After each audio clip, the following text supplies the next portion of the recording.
Bible एक वर्ष में। नमस्कार, आप सबका बाइबल एक वर्ष में स्वागत है। आप सब ने जो कदम उठाया है प्रभु के वचन सुनने के लिए, यह हमारे जीवन के अंधेरों को दूर करेंगे और हमें प्रभु के प्रकाश में चलाएंगे। आज हम रोमियो के नाम संत पौलुस के पत्र का अध्याय 15, पहले मकाबियों के ग्रंथ का अध्याय 11, आमोस के ग्रंथ का अध्याय 4 और स्रोत ग्रंथ का 32वां स्रोत सुनेंगे। प्रभु का वचन सुनने से पहले आइए हम ईश्वर से प्रार्थना करें। हे प्रभु, हम आपका वचन सुनने वाले हैं।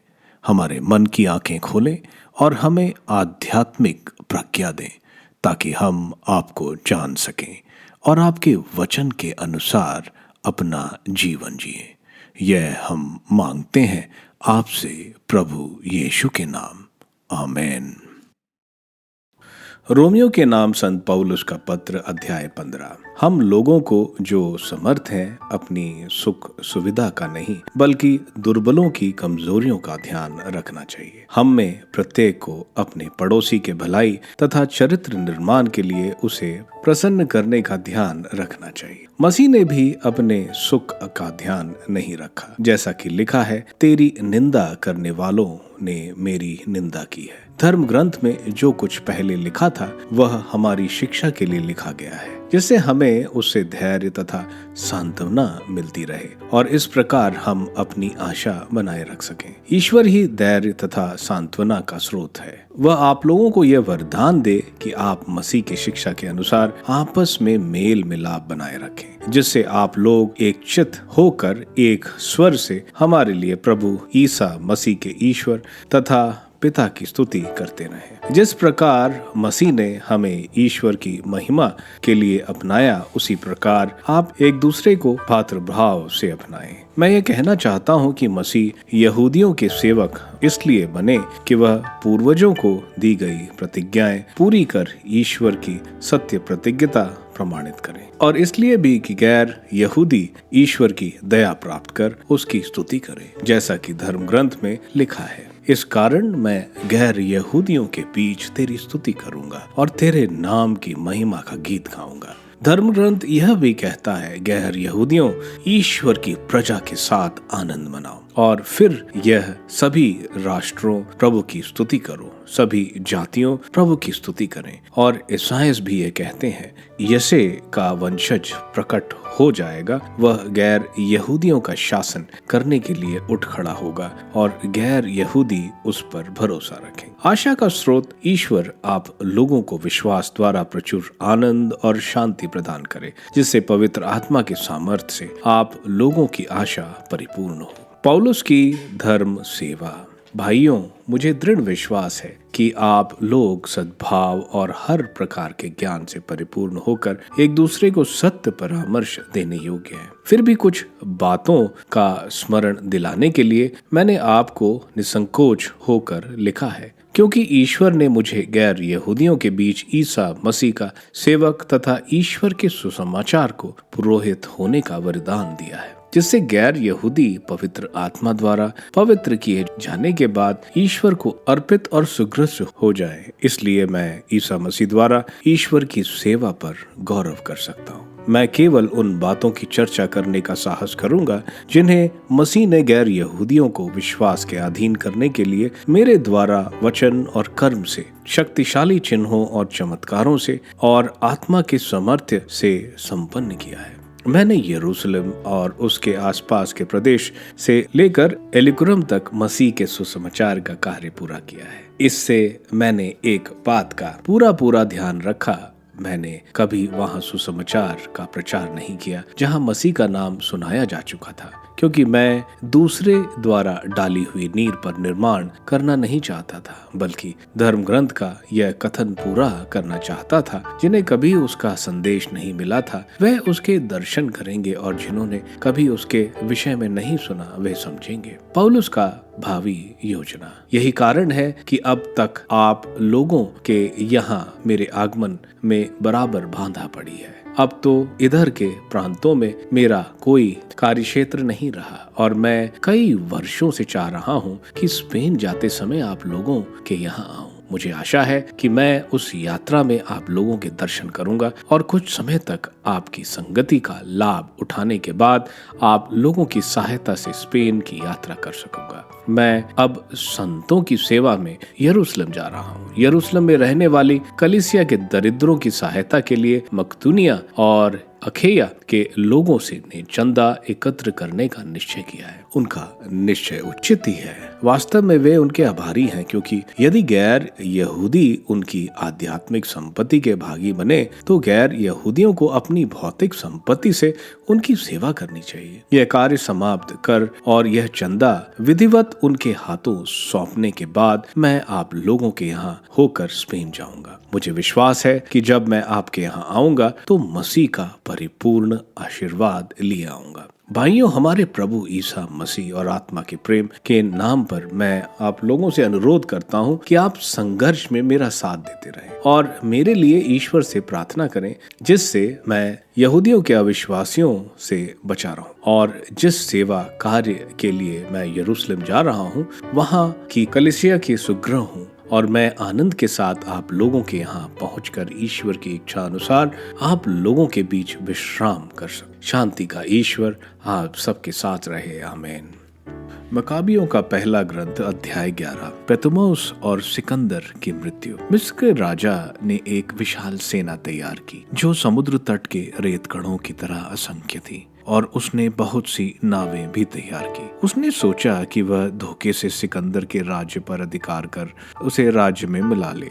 वह शांति की बातें करते हुए सीरिया गया। नगरों के निवासियों ने उसके लिए अपने फाटक खोले और उसका स्वागत किया, क्योंकि राजा सिकंदर ने आज्ञा दी थी कि वे उसके ससुर के लिए ऐसा करे। लेकिन पतुमौस जिस किसी नगर में प्रवेश करता था उसमें अपना एक दल छोड़ देता। जब वह अजौत के पास आया, लोगों ने उसे दागोन को जलाया हुआ मंदिर दिखाया। उन्होंने अजौत और उसके आसपास के खंडरों और लोगों की वह अस्थियां दिखाई जो लड़ाई में जलाई गई थी, क्योंकि उन्होंने उसके रास्ते पर इतने ढेर लगा दिए थे। लोगों ने योनातान की शिकायत करते हुए राजा को वह सब बताया जो उसने किया था, किंतु राजा मौन रहा। योनातान राजा से मिलने बड़ी धूमधाम से याफा आया। उन्होंने एक दूसरे को नमस्कार किया और वहीं एक साथ रात बिताई। योनातान राजा के साथ एल्थुरस नदी के पास तक गया और उसके बाद यरूशलेम लौट गया। राजा पेतुमाउस ने मन में सिकंदर के विरुद्ध षड्यंत्र रचकर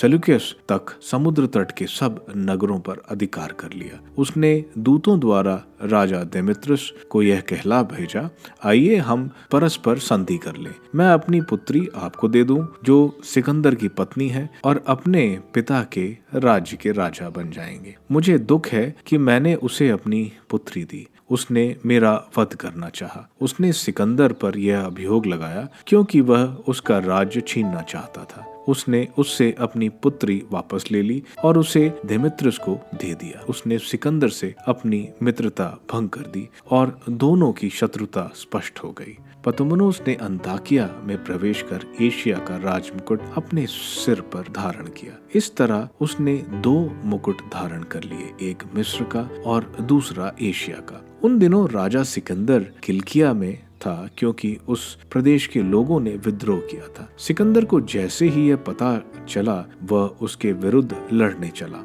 पेतुमनुस ने एक विशाल सेना के साथ उसका सामना किया और उसे भगा दिया। सिकंदर शरण के लिए अरब भागा और पेतुमनुस पूर्ण रूप से विजयी हुआ। अरबी जबैल ने सिकंदर का सर कटवाकर उसे पेतुमनुस के पास भेज दिया। इसके तीसरे ही दिन राजा पेतुमनुस की भी मृत्यु हो गई और उसने जो दल किलाबंद नगरों में रख छोड़े थे वहां के निवासियों ने उनकी हत्या कर दी। देमेत्रियस 167वें वर्ष राजा बना। यहूदियों को भारी छूट। उन्हीं दिनों योनातान ने यरूशलेम पर अधिकार करने के लिए यहूदिया के लोगों को इकट्ठा किया। उसने उसके विरुद्ध बहुत सारे युद्ध यंत्रों का निर्माण किया। इस पर कुछ धर्मत्यागी यहूदी जो अपनी जाति से बैर रखते थे राजा के पास गए और उससे बोले कि योनातान ने गढ़ को घेर लिया है। यह सुनकर राजा क्रुद्ध हुआ और शीघ्र ही चलकर पेतिमोस आ गया। उसने चिट्ठी भेजकर योनातान को आदेश दिया कि वह घेरा उठाकर जितनी जल्दी हो सके उससे मिलने पेतिमोस आए। योनातान ने यह सुनकर भी घेरा बनाए रखने को कहा और इजराइल के कुछ नेताओं और याजकों को लेकर स्वयं जोखिम का सामना करने गया। वह उपहार के रूप में चांदी, सोना, वस्त्र और अन्य बहुत सी चीजें ले राजा के पास पेतिमोस गया। इस प्रकार वह उसका कृपा पात्र बन गया। तब कुछ धर्म त्यागी यहूदी उस पर अभियोग करने आए, किंतु राजा ने अपने पहले के शासकों की तरह अपने सभी मित्रों के सामने योनातान का सम्मान किया। उसने प्रधान याजक के पद पर उसकी नियुक्ति की पुष्टि की। जो उपाधियों उसे प्राप्त हो चुकी थी उन्हें फिर प्रदान किया और उसका नाम अपने घनिष्ठ मित्रों की सूची में लिखवाया। योनातान ने राजा से निवेदन किया कि वह यहूदिया और समूरिया के 3 जनपदों को कर मुक्त कर दे और उससे प्रतिज्ञा की कि वह उसे 3 मन द्रव्य दिया करेगा। राजा ने यह सब स्वीकार कर लिया और योनातान को इस संबंध में यह पत्र दिया। भाई योनातान और यहूदियों के राजा देमेत्रियुस का नमस्कार। हमने आप लोगों के विषय में अपने संबंधी लतनेस को जो पत्र भेजा है उसकी प्रतिलिपि हम आपके पास भेज रहे हैं, जिससे आप उसकी जानकारी प्राप्त करें। पिता लतनेस को राजा देमेत्रियुस का प्रणाम। यहूदी हमारे साथ मित्रता रखते हैं और वे आज तक हमारे अधिकारों की रक्षा करते आ रहे हैं। इसलिए हमने निश्चय किया है कि हमारे प्रत्येक उनका जो सद्भाव है हम उनका मूल्य चुकाएं। हमने उन्हें यहूदिया प्रांत दिया है, साथ ही एफ्रम, लिदा और रामताइम के 3 जनपदों और उनके निकटतरवी भाग समरिया से अलग कर यहूदिया प्रांत में यरूशलेम के याजकों के लिए मिला दिए जाते हैं। ये जनपद उन्हें अपनी भूमि और अपने फलों की उपज पर परंपरागत वार्षिक राजकर के बदले में दिए जाते हैं। अन्य सभी दशांश और कर, नमक का महसूल, राज उपहार, इन सब से उन्हें मुक्त किया जाता है। इनमें आज से कभी भी कोई परिवर्तन नहीं होगा।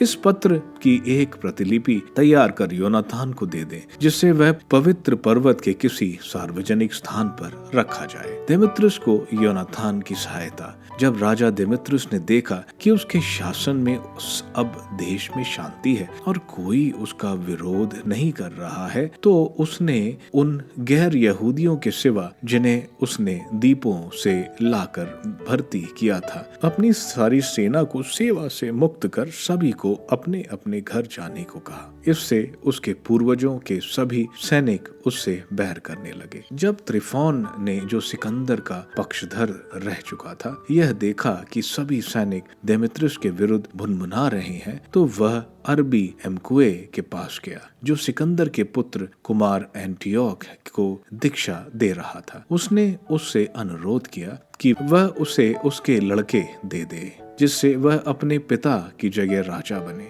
उसने उसे यह बताया कि देमेत्रियुस ने क्या क्या किया और यह भी कि सैनिक उससे कैसे बैर करते थे। वह बहुत दिनों तक रुका रहा। इस बीच योनातान ने राजा देमेत्रियुस से निवेदन किया कि वह यरूशलेम के गढ़ और अन्य किलाबंद नगरों से अपने सैनिक हटा ले, क्योंकि वे इजराइल के विरुद्ध लड़ते थे। देमेत्रियुस ने योनातान को कहला भेजा, मैं आप और आपकी जाति के लिए न केवल यह करूंगा, बल्कि उचित समय आने पर आपका और आपकी जाति का सम्मान करूंगा।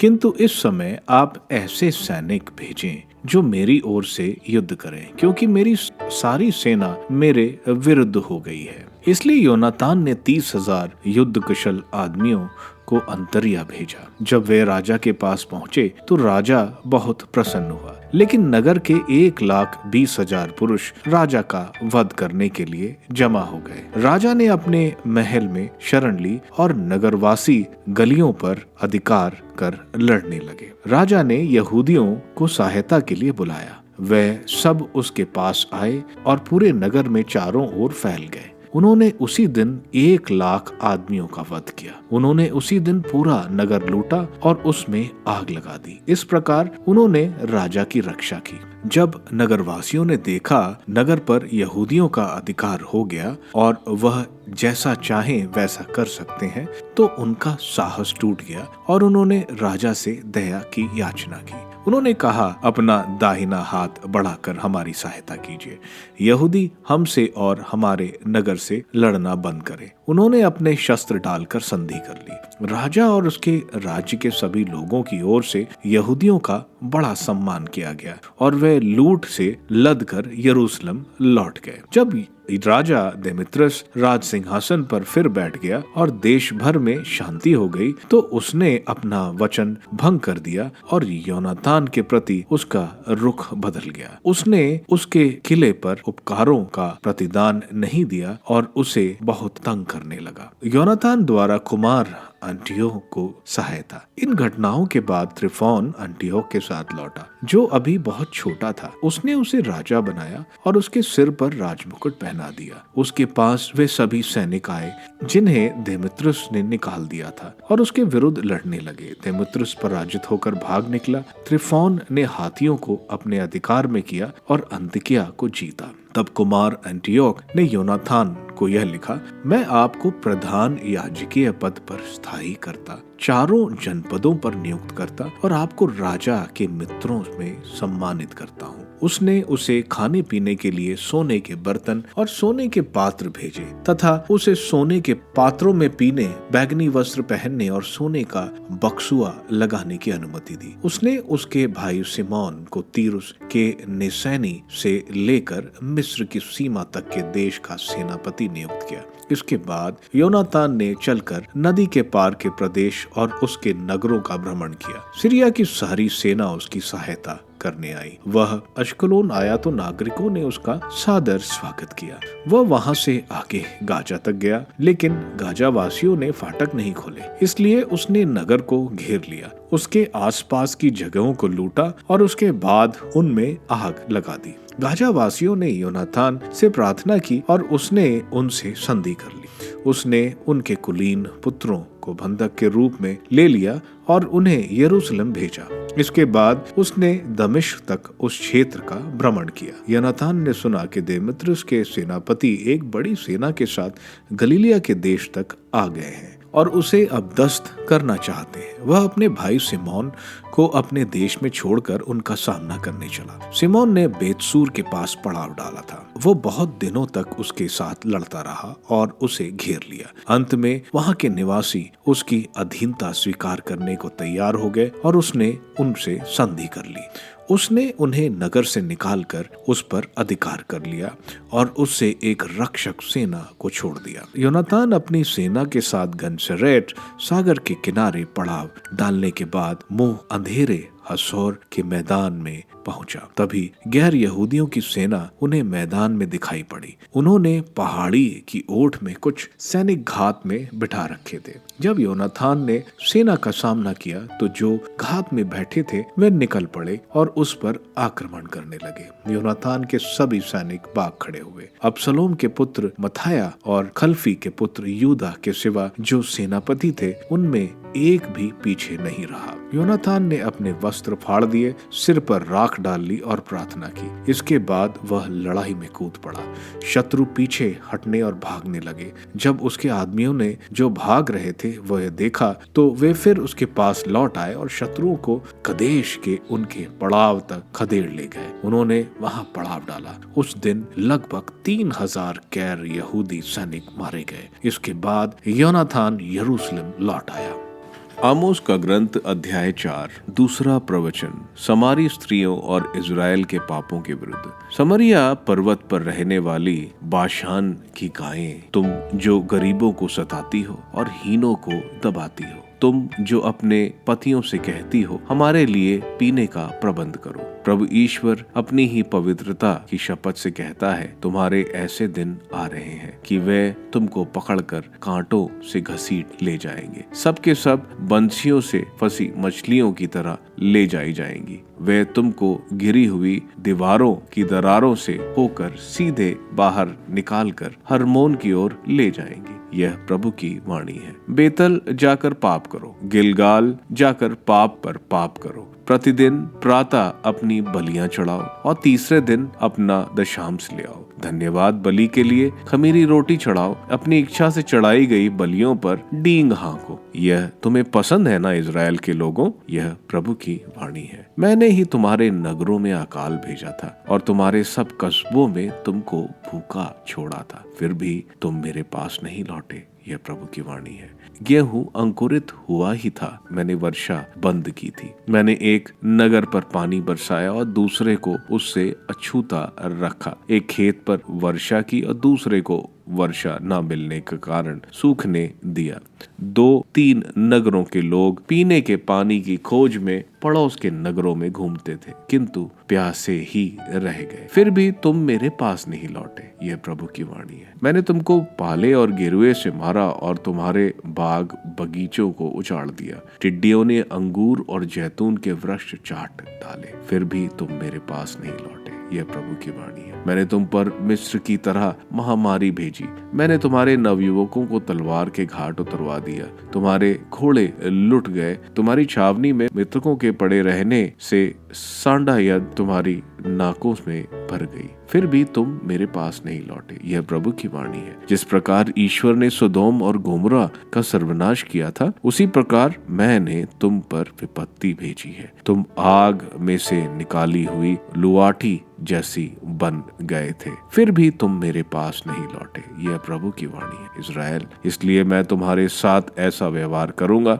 और क्योंकि मैं तुम्हारे साथ ऐसा व्यवहार करूंगा, इज़राइल, तुम अपने ईश्वर के सामने आने के लिए तैयार हो जाओ। देखो, जो पर्वतों का निर्माण करता है और हवा बहाता है, जो मनुष्य को अपना मित्र बनाता है, जो प्रकाश और अंधकार दोनों रचता है और पर्वत शिखरों के ऊपर विचरता है, उसका नाम प्रभु विश्वमंडल का ईश्वर है। स्रोत ग्रंथ स्रोत 32। पाप स्वीकार के पश्चाताप का आनंद, दाऊद का एक मस्कील। धन्य है वह जिसका अपराध क्षमा हुआ है, जिसका पाप मिट गया है। धन्य है वह जिसे ईश्वर दोषी नहीं मानता, जिसका मन निष्कपट है। जब तक मैं मौन रहा, तब तक मेरे निरंतर कराहने से मेरी हड्डियां छिजती रहीं, क्योंकि दिन रात मुझ पर तेरे हाथ का भार था। मेरा शक्ति रस मानो ग्रीष्म के ताप से सूखता रहा। मैंने तेरे सामने अपना पाप स्वीकार किया, मैंने अपना दोष नहीं छिपाया। मैंने कहा, मैं प्रभु के सामने अपना अपराध स्वीकार करूंगा। तब तूने मेरे पाप का दोष मिटा दिया। इसलिए संकट के समय प्रत्येक भक्त तुझसे प्रार्थना करता है।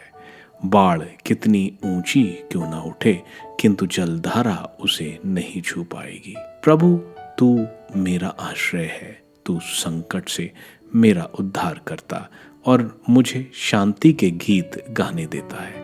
मैं तुम्हें शिक्षा दूंगा, तुमको मार्ग दिखाऊंगा, तुम्हें परामर्श दूंगा और तुम्हारी रक्षा करूंगा। ना समझ घोड़े या खच्चर जैसे ना बनो, जिन्हें लगाम और रास से बाध्य करना पड़ता है, नहीं तो वे तुम्हारे वश में नहीं आते। दुष्ट को बहुत से दुख झेलने पड़ते हैं, किंतु जो प्रभु पर भरोसा रखता है, उसे प्रभु की कृपा घेरे रहती है। धर्मियों, उल्लसित होकर प्रभु में आनंद मनाओ। तुम सब जिनका हृदय निष्कपट है, आनंद के गीत गाओ।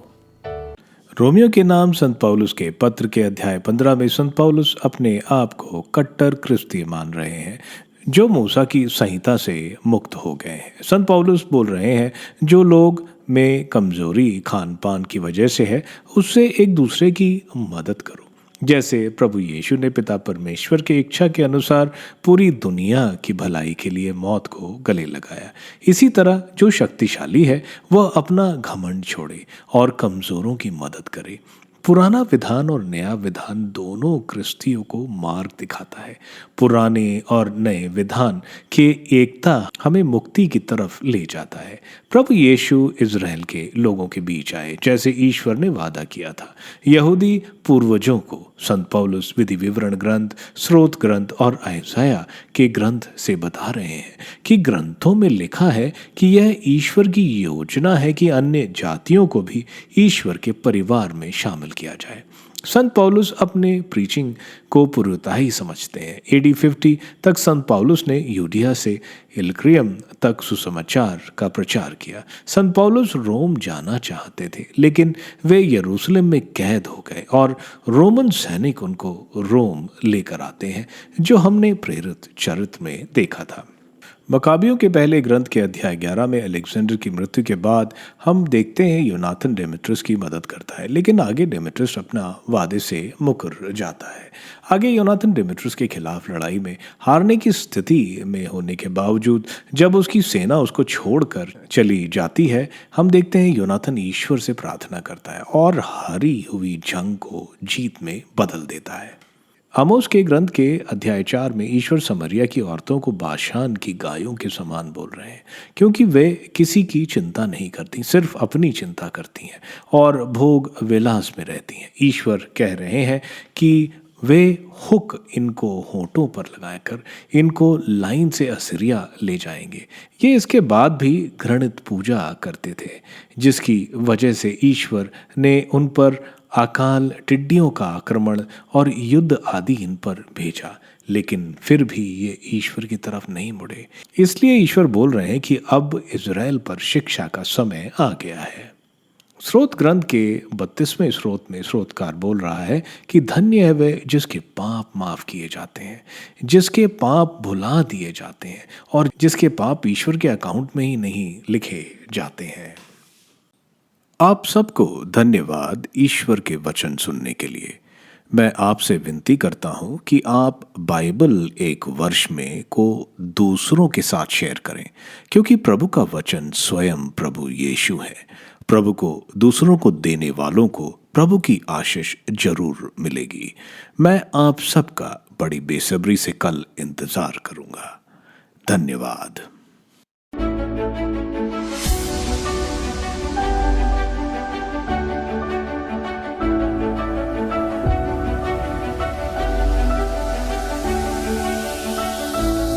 बाइबल एक वर्ष में